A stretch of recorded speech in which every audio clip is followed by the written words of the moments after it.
Since this class is all about receiving animation notes and feedback, whether it is your own thoughts and opinions about how your shot turned out, or you've given it to somebody else, someone that you trust, someone that can help you grow as an artist, it'll definitely help to have something already animated. Now, hopefully at this point you've built up some amount of work, whether you have been following my classes where I've showed you how to block and animate a shot in Blender, or the class where I showed you how to create a more complex animation in Maya. I'm going to use those files a little bit later on to show you how to take a shot, rework it in small, large, and really large changes that are going to require some different workflows and some different ways of thinking about our shot to adjust and alter what we've already created. Hopefully this class will give you a good guide of how to approach making those alterations to your work.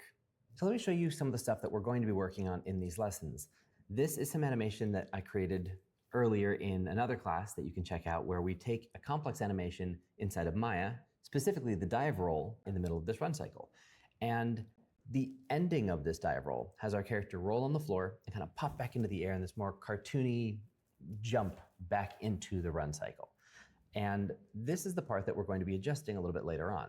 I actually presented this animation to a 3D artist and friend of mine. He's not an animator, but he has a really good sense of these types of things. And so I thought it'd be a good opportunity to involve the notes that he gave me as a way for us to show how to make adjustments.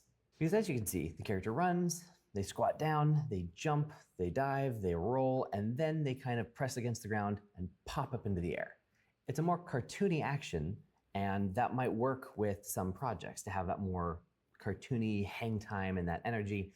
But if you're going for something more realistic, more visual effects type work, whether it's a job, whether it's freelance, or just for your own demo reel, something like this is almost where it needs to be, but you might need something a little bit more grounded to really make this feel correct. And so this is one of the things we're going to be tackling and sort of figuring out how to change that one section without getting rid of a lot of the foundational work we've already put in and the time that we've spent on the shot. You have to show it to somebody. You have to get eyes on it, and you have to see how an audience will react to it, because it's not going to be the same experience for a viewer as it is for you as the artist. And getting that perspective is a really important part of the process.